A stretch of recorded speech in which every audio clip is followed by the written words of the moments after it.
Nikita Mirzani merasa dirinya dikucilkan saat hadir di debat Capres.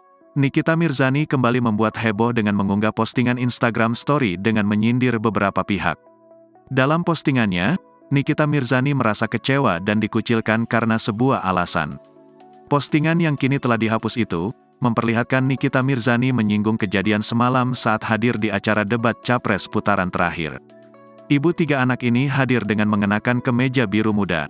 Merasa dikucilkan entah apa sebabnya, seolah-olah merekalah yang paling dipentingkan, tulis Nikita Mirzani. Artis sensasional ini menyindir seseorang yang memiliki sifat menjilat dan cari perhatian orang lain. Setelah kejadian tak mengenakan tersebut, Nikita menilai jika lingkungan tersebut sudah tak sehat untuknya. Untung saya bukan manusia yang jago menjilat apalagi cari muka. Lingkungan yang sudah tidak sehat, jelasnya. Namun, Nikita tak menyebutkan secara spesifik hal dan siapa yang tengah ia sindir.